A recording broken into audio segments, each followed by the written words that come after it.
దేవుని బిడ్డలారా, దావీదు అన్న గొప్ప రాజు ఆయన బత్షెబ అనే స్త్రీతో పాపం చేసిన తర్వాత ఈ 51వ అధ్యాయము రాసినాడు. ఏమంటున్నాడంటే, నేను పాపములో పుట్టినవాడను అంటున్నాడు. ఏమండి? అందరూ చెప్పండి. నేను పాపములో పుట్టినవాడను, పాపములోనే నా తల్లి నన్ను గర్భమున ధరించింది అంటున్నాడు. చిన్నపిల్లోడు వాడు వయసుకు తగ్గట్టుగా కాకుండా ఒక పెద్ద గలీజు మాట మాట్లాడినాడు అనుకోండి, మనం ఏమనుకుంటామంటే వీడికి ఎవరైనా నేర్పించినాడా లేకపోతే వీడే మాట్లాడుతున్నాడా అని అనుకుంటాం. ఎవరు నేర్పించిండ్రు? వాడంతకు వాడే పిల్లోడు మాట్లాడుతున్నాడు. కారణం ఏమి? ఎట్లా తెలుసు ఆ పిల్లోనికి ఆ గలీజు మాట? వాక్యం సెలవిస్తుంది, మనిషి పుట్టుకలోనే ఏమిట్లో పుడుతున్నాడంట? పాపములోనే. అందుకనే పాపము బీజము మనిషిలో ఉంది కాబట్టి, పాపము బీజము మనిషిలో ఉంది కాబట్టి, మానవుడు పాపములోనే జన్మించిన వ్యక్తి కాబట్టి పాపపు మాటలు మాట్లాడడం, పాపపు చూపులు చూడడం, పాపపు కార్యాలు చేయడము జరుగుతుంది. వినాలి. మనము చూస్తున్నాం సాధారణంగా ఎక్కువగా రోడ్లలో జెండాలు పట్టుకొని బ్యాగులు తగిలేసుకొని చెప్పులు కూడా లేకోకుండా కాలినడకన దావంటే పోతా ఉంటారు. కొంతమంది పోతుంటారా లేదా? వాళ్ళని ఏమంటాము అంటే యాత్రకు పోతున్నారో లేకపోతే కదా కాలినడకన ఎక్కడో దేవునికి వెళ్తున్నారు అనేది మనం చూస్తాం. ఒకసారి ఒక వ్యక్తి చెప్పిన మాట ఏంటంటే, ఇట్లా మేము పనిచేసే ఓనరు ఆయన కాలినడకన దైవ దర్శనానికని వెళ్ళి కాళ్ళ వాపులు వచ్చి హాస్పిటల్లో అడ్మిషన్ అయినాడు అని ఒక వ్యక్తి చెప్పిన మాట నేను విన్నానన్నమాట. దేవుడు నీ పాపాన్ని పోగొట్టుకోవడానికి, నీ దోషమును పరిహరించుకోవడానికి, నువ్వు మోక్షము సంపాదించుకోవడానికి నువ్వు ఇవన్నీ చెయ్యి అని దేవుడు ఇక్కడ బైబిల్లో చెప్పలేదు. చెప్పినాడా అండి? దావీదు ఏమంటున్నాడంటే 16వ వచనం చదవండి. 16వ వచనం చదవండి. నీవు బలిని కోరువాడవు కావు, కోరిన ఎడల నేను అర్పించుదును. చాలు. ఇప్పుడు ఈయన పాపం చేసినాడు.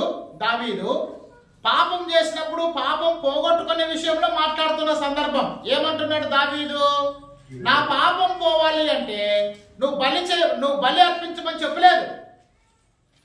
ఏమండి? నువ్వు బలి అర్పించు అని దేవుడు చెప్పలేదు. ఒకవేళ నువ్వు బలినే కోరేవాడవే అయ్యింటే గనక నేను ఈ పాటికి నా పాపాలు పోగొట్టుకోవడానికి ఎన్ని బలులు నీకు అర్పించేవాడునో అని దావీదు అంటున్నాడు. వాస్తవమే కదా? ఈ రోజుల్లో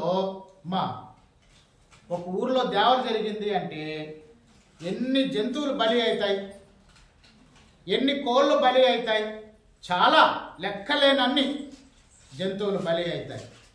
వారు ఎందుకు జంతువులను బలిగా అర్పిస్తూ అంటారు? ఎందుకో వాళ్ళకే తెలియదు. కానీ అక్కడ వాళ్ళు చెప్పుకొచ్చే మాట ఏంటంటే గ్రామానికి శాంతి కలగాలని కదండి, పంటలు బాగా పండాలని, మా కుటుంబానికి మేలు కలగాలని అని చెప్పుకుంటూ వస్తూ ఉంటుంటారు. ఇవన్నీ చేయడం ద్వారా మానవుని యొక్క పాపాలు పోతాయా అని అంటే కూడా మానవుని యొక్క పాపం ఎప్పటికీ తీసివేయబడదు. చూడండి, బైబిల్లో దేవుడు ఒక పాపానికి పరిష్కారాన్ని ఏర్పాటు చేసినాడు. హెబ్రీలకు రాసిన పత్రిక 9వ అధ్యాయం చూడండి. హెబ్రీలకు రాసిన పత్రిక 9వ అధ్యాయము 22వ వచనం. హెబ్రీలకు రాసిన పత్రిక 9వ అధ్యాయము 22వ వచనం. ధర్మశాస్త్రము ప్రకారము సమస్త వస్తువులను రక్తము చేత శుద్ధి చేయబడుననియు రక్తము చిందింపకుండా పాపక్షమాపణ కలుగదనియు సామాన్యముగా చెప్పవచ్చు. ఇదండి పాపానికి పరిష్కారం. ఏందండి పాపానికి పరిష్కారము? రక్తము చిందింపకుండా ఏమంట? రక్తము చిందింపకుండా మానవుల యొక్క పాపములకు ఏం కలగదు? పాపక్షమాపణ కలుగదు. ఇదండి దేవుని యొక్క నియమం. అందుకనే దేవుని పిల్లలారా, మనం మానవులము కాబట్టి మన పాపములను తీసివేయడానికి మానవుడే అవసరము కాబట్టి ఆ మానవుడు కూడా ఎలాంటి వాడై ఉండాలి అంటే పాపము లేని వాడై ఉండాలి అనేది దేవుని చిత్తము కాబట్టి ఈ భూలోకంలో నీతిమంతుడు లేడు, ఒక్కడను లేడు కాబట్టి ఇప్పుడు చెప్పండి, ఆ దేవాది దేవుడే పరిశుద్ధుడైన పాపము లేని పుణ్యాత్ముడైనటువంటి ఆ దేవుడే మానవుడుగా ఈ భూలోకానికి దిగి రావాల్సి వచ్చింది. ఆయనే ప్రభు అయిన యేసుక్రీస్తు. ఇప్పుడు చెప్పండి, మానవుల పాపములను పరిహరించడానికి, మానవుల యొక్క పాపములను తీసివేయడానికి మానవుడు అవసరమైనప్పుడు ఎవరి భూలోకానికి వచ్చినారు ఆ మానవుడు అంటే యేసుక్రీస్తే. ఎవరంటండి? యేసుక్రీస్తు. చూడండి, యేసుక్రీస్తు గురించి ఒక మాట బైబిల్లో చదువుకుందాం. యోహాను రాసిన మొదటి పత్రిక 1వ అధ్యాయము 7వ వచనంలో అప్పుడు ఆయన కుమారుడైన యేసు రక్తము అనే మాట చదవండి. అప్పుడు ఆయన కుమారుడైన యేసు రక్తము ఏం చేసింది?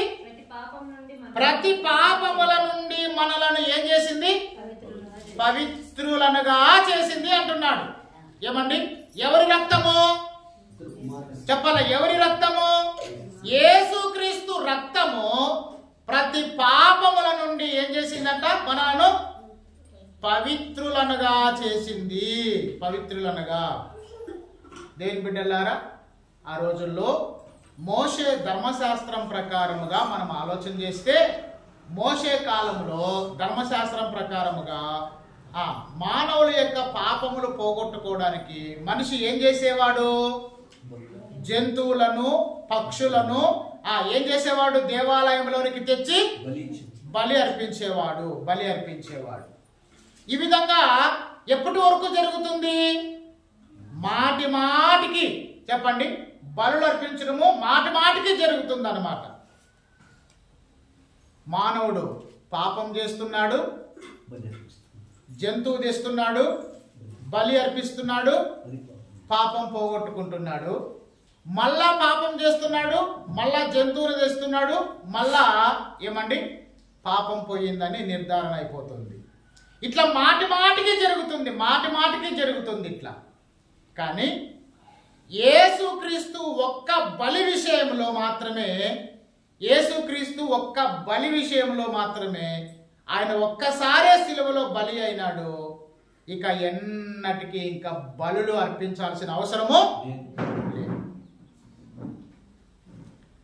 ఈ ఉదయకాలంలో నువ్వు ఒక దేవుని కుమారుడివిగా, ఒక దేవుని కుమార్తెవిగా ఈ సమయంలో నువ్వు ఒక నిర్ధారణకి రావాలి. ఏం నిర్ధారణ? నా పాపములన్నీ ఆయన రక్తములో పవిత్రపరచబడ్డాయి అని నువ్వు అనుకోవాలి. ఏమనుకోవాలండి? నా పాపములన్నీ యేసుక్రీస్తు రక్తములో పవిత్రపరచబడ్డాయి అని నువ్వు తెలుసుకోవాలి. ఒక మాటను వాక్యంలో మనము చదువుకుందాం. పేతురు రాసిన మొదటి పత్రిక చూడండి. పేతురు రాసిన మొదటి పత్రిక 1వ అధ్యాయము 18వ వచనము 19వ వచనం. పితృపారంపర్యమైన మీ వ్యర్థ ప్రవర్తనను విడిచిపెట్టునట్లుగా వెండి బంగారముల వంటి క్షయ వస్తువుల చేత మీరు విమోచింపబడలేదు గాని అమూల్యమైన రక్తము చేత. చూడండి అమ్మా, ఏ రక్తము చేత అంట? ఎవరు అమూల్యమైన రక్తము? యేసుక్రీస్తు. అమూల్యమైన రక్తము చేత అనగా నిర్దోషమును నిష్కలంకమును నగు గొర్రె పిల్ల వంటి క్రీస్తు రక్తము చేత విమోచింపబడితిరని మీరు ఎరుగుదురు కదా. ఏమ్మా స్త్రీలు, నేను ఇక్కడ వాక్యం చెప్తా అంటే మీరు తలకాయ కింద కొంచుకోకూడదు, ఎక్కడో ఆలోచన చేయకూడదు, వాక్యం వినాలి. ఏమంటున్నాడండి? ఏమంటున్నాడు? మీరు క్షయ వస్తువుల చేత విమోచింపబడలేదు. ఏమి క్షయ వస్తువులు అంటే? వెండి బంగారము వంటి క్షయ వస్తువుల చేత కాదు మీరు విమోచించబడిండేది. మరి దేని చేత మనం విమోచించబడ్డాం? విమోచన అంటే ఏమి? విడుదల. దేని నుండి విడుదల? పాపము నుండి విడుదల. అంటే మనందరి పాపముల నుండి కూడా మనకు విడుదల ఎట్లొచ్చింది అంటే అక్కడ వాక్యం రాయబడింది. పేతురు గారు చెప్తున్నారు, అమూల్యమైన రక్తము. మొదటిది యేసు రక్తము ఎలాంటిది? అమూల్యమైన రక్తము చేత.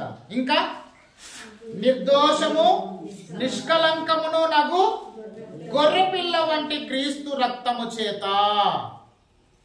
ఈ ఉదయకాల సమయంలో యేసుక్రీస్తు రక్తము అమూల్యమైన రక్తము, నిర్దోషమైన రక్తము, నిష్కలంకమైన రక్తము యేసుక్రీస్తు రక్తము. అందుకనే మనము పాట పాడుకుంటాం, యేసు రక్తము రక్తము రక్తము అమూల్యమైన రక్తము, నిష్కలంకమైన రక్తము. ఎలాంటి రక్తం అండి? ఓ మాట చెప్తాను, వినాలి. ఎవరైనా ఒక పేషెంట్కి బ్లడ్ అవసరం అనుకుందాం, బ్లడ్ అంటే రక్తం అవసరం అనుకుందాం. ఆ పేషెంట్కు సరిపడే రక్తమే ఎక్కిస్తారా? అంటే సూటబుల్ అయ్యే రక్తమే ఎక్కిస్తారా?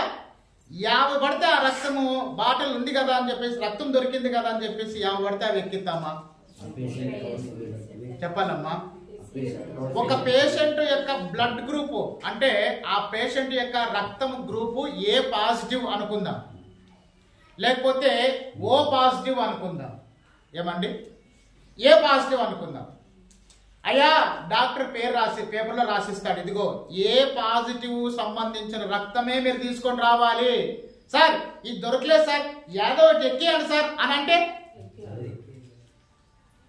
సరిపడుతుందా? సరిపడదు. మరి ఈ రోజుల్లో మనుషులు ఏం చేస్తున్నారు? మా పాపాలు పోగొట్టుకోవడానికి జంతువులను బలి అర్పిస్తున్నాము అని చెప్తారు. సరిపోతుందా? సెట్ అవుతుందా? సూట్ అవుతుందా? ఎందుకు సూటి కాదు? ఓ మాట చెప్పుదునా, నీకు రక్తం అవసరం, నిన్ను ఒక బెడ్లో బండి పెట్టినారు, నీ రక్తపు గ్రూపు యాడేగా దొరకలేదు, నీ రక్తపు గ్రూపు యాడేగానే దొరకలేదు.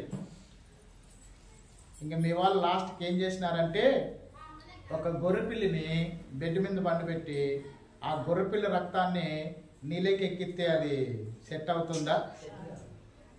ఎందుకు సెట్ కాదు? అది కూడా రక్తమే, ఇది కూడా రక్తమే కదా. మనం మనుషులము, అది జంతువు. మరి మానవుల పాపాలు పోగొట్టడానికి జంతువుల యొక్క రక్తాన్ని బలిగా అర్పిస్తే మానవుల పాపములు ఏ విధంగా పోతాయండి?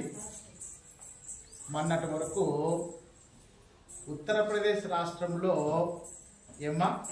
మహాకుంభమేళా నిర్వహించినారు. దాదాపుగా 1 నెల రోజుల పాటు పరాయాగ్ అనేటువంటి ప్రదేశంలో ఏం చేసినారండి? మరి చెప్పాలి, ఏం చేసినారు? ఓయమ్మ బలి అర్పించలేదు. ఓయమ్మ ఎక్కడెక్కడోళ్ళంతా పోయి అక్కడ ఏం చేస్తున్నారు?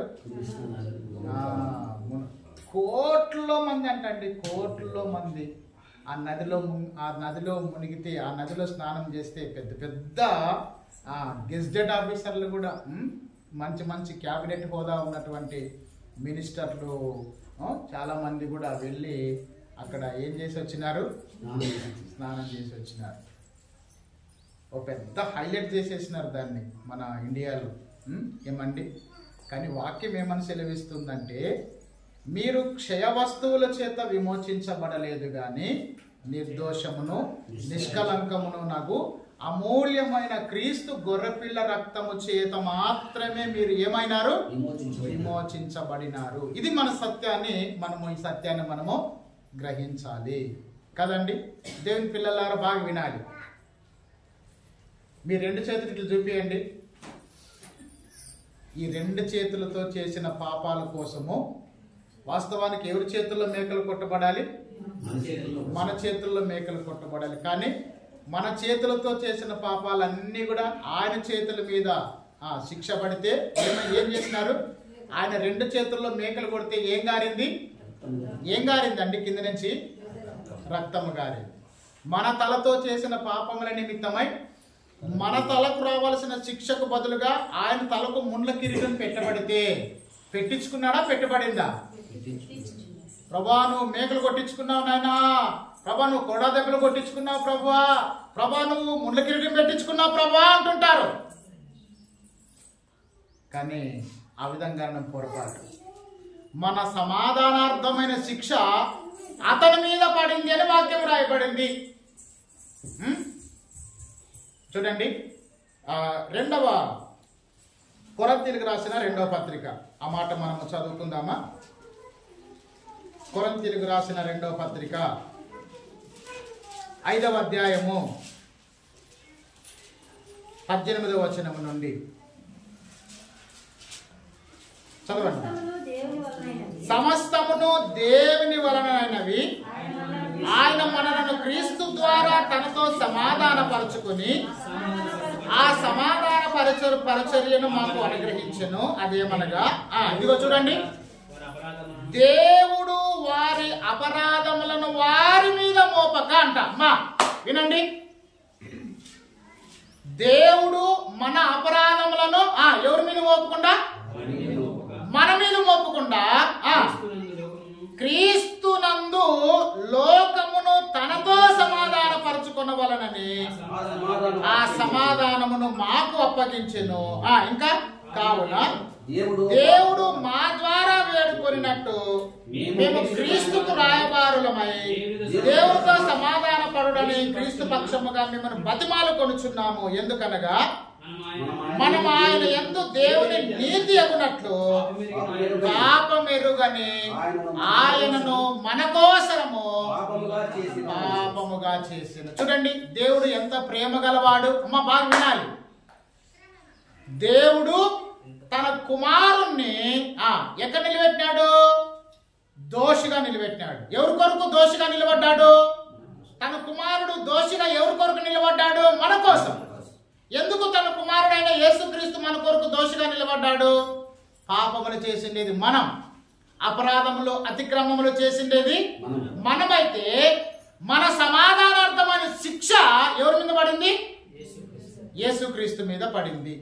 ఇక్కడ పౌలు గారు ఏమంటున్నారంటే 21వ వచనంలో, మనమాయన యందు దేవుని నీతి అగునట్లు పాపమెరుగని ఆయన ఏమెరుగని? పాపమెరుగని. వినాలి, యేసుక్రీస్తు ఏమి ఎరుగడు? పాపము ఎరుగడు. అందుకనే కదా వ్యభిచారము చేత పట్టబడినటువంటి స్త్రీని యేసు ప్రభు దగ్గరికి తీసుకొని వచ్చినప్పుడు అందరూ కూడా ఏం చేయాలని తీసుకొని వచ్చినారు? ఆమెని చెప్పాలండి, రాళ్లతో కొట్టి చంపల్లా, ఆమె మీద రాళ్ళు వేసి ఆమెను చంపల్లా అని తీసుకొని వచ్చినారు. కానీ యేసుక్రీస్తు కూడా వాళ్ళు అడిగితే, మేమేమో రాళ్లతో కొట్టి చంపాలా అనుకొని వచ్చినాము, నువ్వేం తీర్పు తీరుస్తావు అని అంటే, సరే మీరు ఏం చేయాలనుకొని వచ్చినారు అట్లా చేయిపోండి అని చెప్పినాడా? చెప్పలేదు. ఏమన్నాడు చెప్పండి? ఏమన్నాడు? మీలో పాపము చేయని వాడు మొదట ఆమె మీద రాయి వేయండి. ఇప్పుడు ఆ స్త్రీతో పాటు యేసుక్రీస్తు తప్ప అక్కడున్న వాళ్ళందరూ కూడా ఏం చేసిన వాళ్ళే? ఆ స్త్రీతో పాటు, ఆ స్త్రీతో మొదలుకొని రాళ్ళు తీసుకొని ఆమెను చంపాలని తీసుకొని వచ్చినటువంటి వాళ్ళందరూ కూడా పాపం చేసిన వారే. కానీ యేసుక్రీస్తు మాత్రము చెప్పాల, మీలో పాపము లేనివాడు మొదట ఆమె మీద రాయి వేయండి అని అన్నాడు. అంటే పాపమును క్షమించే అధికారం యేసుక్రీస్తుకు ఉంది కాబట్టి నీ పాపములు క్షమించబడి ఆయన పక్షవాయు కలిగిన వారితో చెప్పినాడు. ఈమెను కూడా ఏమన్నాడంటే, అమ్మా ఎవరునూ నీకు శిక్ష విధింపలేదా అని అన్నాడు. అన్నాడా లేదా? చూడండి మార్కు సువార్త, యోహాను సువార్త 8వ అధ్యాయం, యోహాను సువార్త 8వ అధ్యాయము, అక్కడ మాట మనం చదువుకుంటాం. 10వ వచనం, యేసు తల ఎత్తి చూచి, అమ్మా వారెక్కడ ఉన్నారు, ఎవరునూ నీకు శిక్ష విధింపలేదా అని అడిగినప్పుడు చాలండి ఏమన్నాడండి యేసుక్రీస్తు ఆమెతో? అంటే దాని అర్థం ఏమి?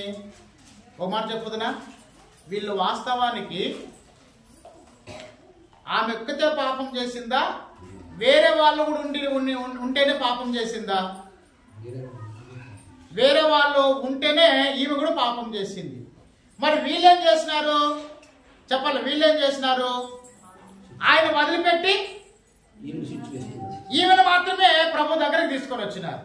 అయినప్పటికీ కూడా వాళ్ళని యేసు ప్రభువు మీరేం నీతిమంతులా, మీరేం పెద్ద పరిశుద్ధులా అని వాళ్ళు అట్లా ఆ మాటలో ఎదుర్కోలేదు. ఏమంటున్నాడండి? ఏమంటున్నాడు? మీలో పాపము లేనివాడు. ఇప్పుడు మీరందరూ చెప్పగలరా, మనలో ఇక్కడ ఎవరైనా పాపము లేని వాళ్ళముగా, పాపములో కాకుండా నీతిగా ఎవరైనా ఈ భూలోకంలో మనం జన్మించిన వారముగా ఉన్నామా? అందుకని దావీదు ఏమంటున్నాడు? మొదట్లోనే ఏం చదువుకున్నాం దావీదు గురించి? మనము ఏం చదువుకున్నామండి? నేను తల్లి గర్భములోనే కదండి నేను ఈ భూలోకంలో జన్మించి తిని అంటున్నాడు. నేను పాపములో పుట్టిన వాడను, పాపములోనే నా తల్లి నన్ను గర్భమున ధరించింది అంటున్నాడు. ఏమండి? మీలో పాపము లేనివాడు మొదటగా ఆమె మీద రాయి వేయండి అని చెప్తున్నాడు. ఇక్కడ సంగతి ఏంటంటే, సాధారణంగా మనుషుల యొక్క బలహీనత ఏంటంటే, మనుషులు వాళ్ళకు వాళ్ళు తీర్పు తీర్చుకోరు, కానీ మొదట ఇతరుల గురించి మాత్రం ఎక్కువగా ఏం చేస్తుంటారు?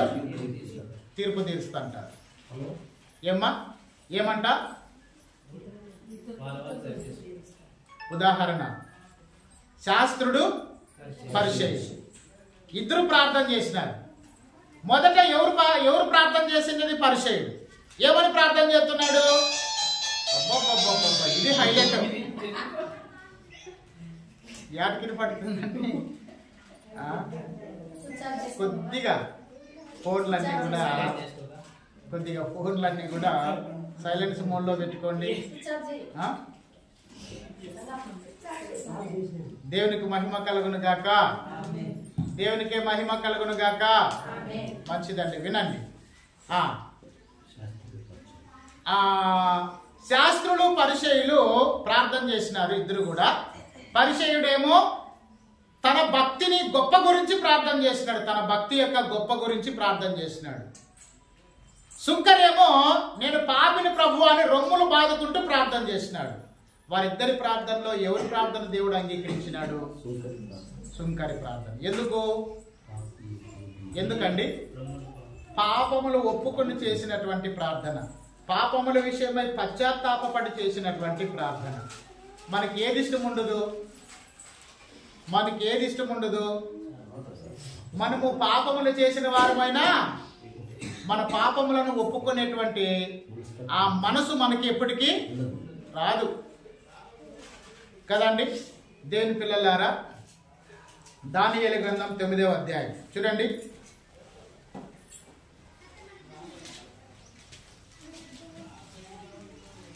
దానియేలు గ్రంథము 9వ అధ్యాయం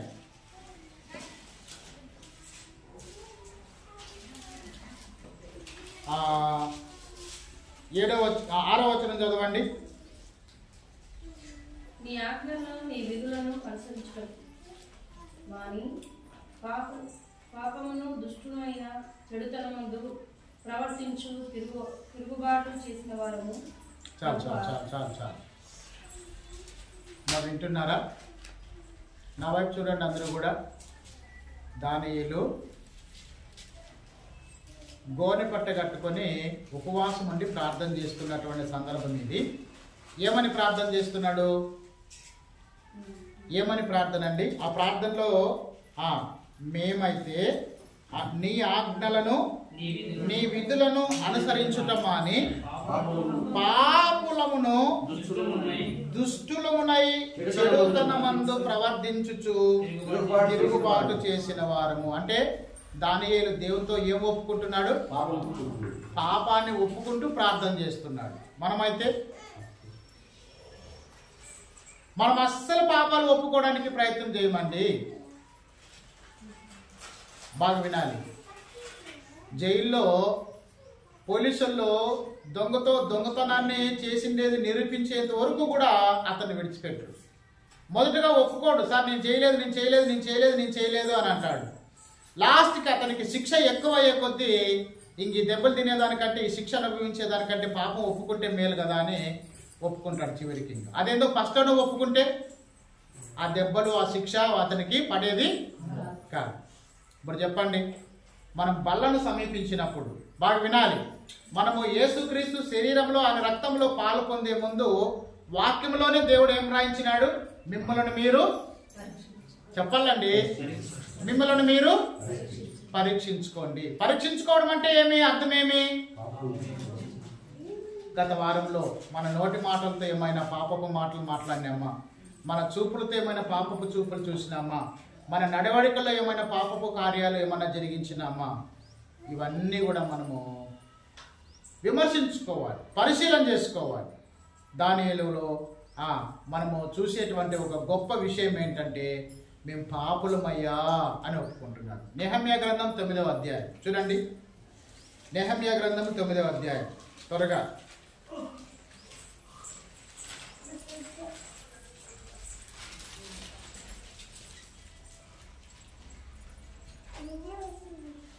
ఇక్కడ కూడా మొదటి వచనం, ఈ నెల 24వ దినమందు ఇజ్రాయేలీలు ఉపవాసం ఉండి గోనె పట్టు కట్టుకొని తల మీద ధూళి పోసుకొని కూడి వచ్చిరి.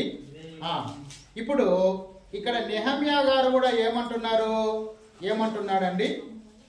అక్కడ తన పాపాన్ని ఒప్పుకుంటున్నాడు. చూడండి 6వ వచనం, నీవే అద్వితీయుడు అయిన యెహోవా, నీవే ఆకాశమును మహాకాశములను వాటి సైన్యమును. అక్కడంతా కనుక మనము చదువుతూ వచ్చినట్లయితే అక్కడ మా పితరులు చేసిన పాపము అని చెప్తూ వస్తాడు. చూడండి ఒక మాట మనం చదువుకుందాము. 16వ వచనం చదవండి.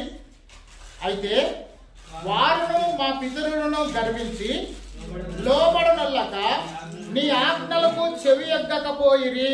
అక్కడ కూడా ఏమంటున్నాడు? నెహమ్యా ప్రార్థన చేస్తూ ఏమంటున్నాడు? మా పితరులు అంటున్నాడు. అంటే నెహమ్యా ఎక్కడి నుంచి ప్రారంభించినాడు? అబ్రహాముతో నుంచి మొదలుపెట్టినాడు.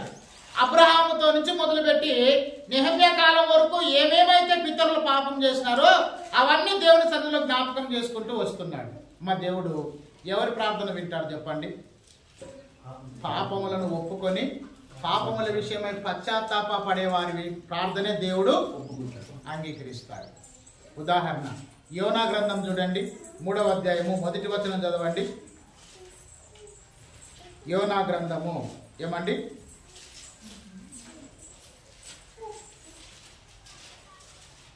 అంతటా యెహోవాకు రెండవ మారు యోనాకు ప్రత్యక్షమై ఏమనగా, నీవు లేచి నినివే మహాపురమునకు పోయి నేను నీకు తెలియజేయు సమాచారము దానికి ప్రకటన చేయము. కాబట్టి యోనా లేచి యెహోవా సెలవిచ్చిన ఆజ్ఞ ప్రకారం. ఒక్క నిమిషం ఉండండి. 2వ అధ్యాయము 1వ వచనం, ఆ మత్స్యము కడుపులో నుండి యోనా యెహోవాను ఇలాగ ప్రార్థన చేసెను, నేను ఉపద్రవములో ఉండి యెహోవాకు మనవి చేయగా ఆయన నాకు ప్రత్యుత్తరం ఇచ్చెను. పాతాళ గర్భములో నుండి నేను కేకలు వేయగా నీవు నా ప్రార్థన అంగీకరించి ఉన్నావు కదండి. ఇప్పుడు ఏం చేస్తున్నాడండి? తన పాపాన్ని ఒప్పుకుంటున్నాడు, తన తప్పిదాన్ని దేవునితో ఒప్పుకుంటున్నాడు. ఒప్పుకున్నప్పుడే అతనికి ఏమొచ్చింది? విడుదల వచ్చింది. చెప్పండి, ఏమొచ్చింది? ఎక్కడి నుంచి విడుదల? మత్స్యము యొక్క కడుపులో నుండి అతనికి విడుదల వచ్చింది. ఈ ఉదయకాల సమయంలో రక్తము మన పాపములను తీసివేస్తుంది. అయితే మన పాపముల విషయం మనం ఏం పడాలి? పశ్చాత్తాపడాలి కదండి. పాపముల విషయమై పశ్చాత్తాపడినటువంటి వారిలో సుంకరి, చెప్పండి ఎవరంట? సుంకరి, తర్వాత దానియేలు, తర్వాత నెహమ్యా, తర్వాత యోనా, తర్వాత తప్పిపోయిన కుమారుడు. తప్పిపోయిన కుమారుడు కూడా ఏం చేస్తున్నాడు? తండ్రితో, తండ్రి నేను నీకును పరలోకపు తండ్రికి నేను విరోధముగా ఏం చేసినాను? పాపము చేసినాను అని పశ్చాత్తాప హృదయముతో వచ్చి దేవునితో, తన తండ్రితో ఏం చేస్తున్నాడు? తన పాపాన్ని ఒప్పుకుంటున్నాడు. ఒప్పుకున్నప్పుడే కదండి సామెతల గ్రంథం 28వ అధ్యాయంలో అతిక్రమములను దాచిపెట్టువాడు వర్ధిల్లడు, వాటిని ఒప్పుకొని విడిచిపెట్టువాడు కనికరమును పొందుకుంటాడు కదండి. దేవుని పిల్లలారా, పాపము అనేది కేవలం వ్యభిచారం చేస్తేనో, కేవలం దొంగతనం చేస్తేనే, కేవలము ఏమండి మరి నరహత్యలు చేస్తేనే పాపము అని చాలా మంది అనుకుంటారు. కానీ వాక్యంలో స్పష్టంగా పాపానికి అర్థం రాయబడింది ఏంటంటే ఆజ్ఞ అతిక్రమమే పాపము. చెప్పండి, ఏంటంటే పాపము ఏంటి? ఆజ్ఞ అతిక్రమము. ఇప్పుడు అవ్వ దేవుని ఆజ్ఞ అతిక్రమించింది, ఆదాము కూడా దేవుని ఆజ్ఞ అతిక్రమించినాడు. రెండవదిగా ఏమండి? సౌలు రాజు దేవుని ఆజ్ఞను అతిక్రమించినాడు. ఆజ్ఞ అతిక్రమం, ఆజ్ఞ అతిక్రమం. దావీదు కూడా దేవుని ఆజ్ఞను అతిక్రమించినాడు కాబట్టి దేవునితో ఏం పడుతున్నాడు? పశ్చాత్తాపడుతున్నాడు. దేవుని పిల్లలారా, పోయిన వారంలో నువ్వు ఏదైనా దేవుని ఆజ్ఞను అతిక్రమించినట్లని నీ మనసాక్షి నిన్ను ప్రేరేపిస్తే నువ్వు ఏం చేయాలి? ఈ సమయంలో చెప్పాలి, ఏం చేయాలి? దేవునితో సమాధాన పడాలి. చెప్పాలమ్మా, ఏం చేయాలంట? దేవునితో సమాధాన పడాలి. చూడండి, మత్తయి సువార్త 5వ అధ్యాయంలో ఒక మాట మనము చదువుకుందాం. మత్తయి సువార్త 5వ అధ్యాయము, మత్తయి సువార్త 5వ అధ్యాయము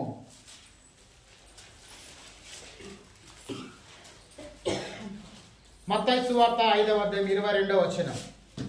నేను మీతో చెప్పున్నదేమనగా, తన సహోదరుడి మీద కోపపడు ప్రతివాడు విమర్శకు లోనగును, తన సహోదరుని చూచి వ్యర్థుడా అని చెప్పువాడు మహాసభకు లోనగును. చూడండి ఏమంటున్నాడు ఇక్కడ దేవుడు. మనలో ఎవరితోనైనా కూడా మనము కదా వారితో మనము విభేదం పెట్టుకుంటే, వాళ్ళతో మనము జగడం పెట్టుకుంటే, వాళ్ళతో మనము కొట్లాడి వాళ్ళతో మాట్లాడలేనటువంటి సందర్భాలు ఏమైనా ఉంటే కూడా వెంటనే మనం ఏం చేయాలంట?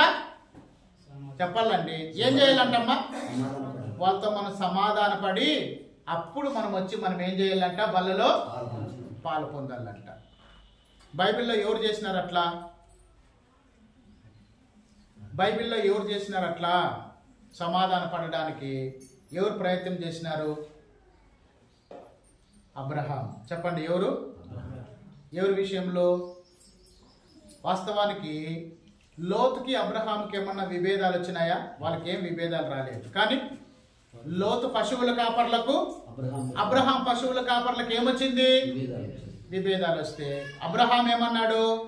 మనం కొట్లాడేది బాగుండదు, మనం బంధువులము కాబట్టి మనం ఎప్పుడు కూడా ఎట్లుండాలి?